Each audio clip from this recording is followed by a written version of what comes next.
The thing that has been bothering me about Scream movies since the first one, you have a whole bunch of killings and Sidney being scared and trying to survive. And then there's a showdown with Ghostface, and then the Ghostface identity is revealed. And then we get some exposition about their motive. But there's very little in the way of foreshadowing and establishing motivations. And there's very little where you can, if you rewatch it, like in any of the Scream movies that I've seen, where you can see it coming. There's a whole bunch of red herrings, there's a whole bunch of misdirection. And that started in the first Scream, and it's basically been going like this the entire time. And the worst one was Scream 3, where in the last 10 minutes we revealed that Sidney has a half-brother who is never mentioned again as far as I know. But even all the others, it's generally not foreshadowed in the way characters behave. And here I had the same thing with Jessica, who escaped an abusive marriage because she was inspired by Sidney's story, ended up killing her husband, and then sought out Sidney so that she could befriend her hero. And then the hero turns out to be much lamer than she thought, and that developed a grievance, and that's kind of what put her on the road towards creating the reality that existed in her head. As an idea, as a story, that's cool, but I couldn't tell you what scenes there were where Jessica says something or does something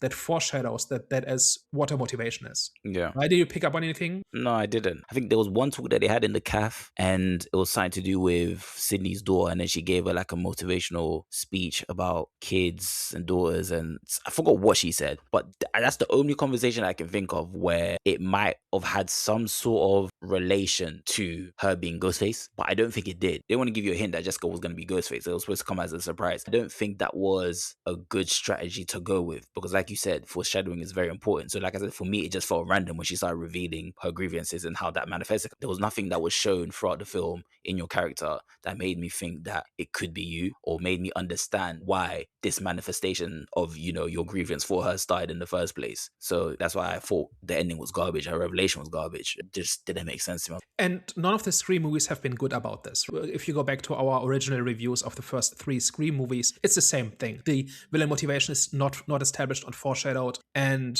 it would not be very hard to do this, right? We don't really see Jessica trying to inject herself into Sydney's life, or being frustrated with how Sydney behaves if she doesn't behave the way the Sydney that she read about in the book behaves, and that's that sort of thing, right? And maybe if we rewatch it, we'll see like little hints, but generally, as I was watching it, I did not pick up on, oh, they're clearly setting something up and I wonder what the payoff is, right? She did not seem to be doing very much in that sense. And as the reveal happened, I didn't think, oh, no, it makes sense, right? Like that sort of thing. Maybe if you really pour over the script, you can find like individual lines or words or phrases that maybe go a little bit towards this, but I don't think it's there. If there is, it's not enough, I don't think. It would have made the movie better, in my opinion, because then you can rewatch it and there's more going on, right? There's more layers to it and that sort of thing, and things make more sense, as opposed to we're spinning our wheels for an hour, hour and a half, and then we get the big explanation at the end.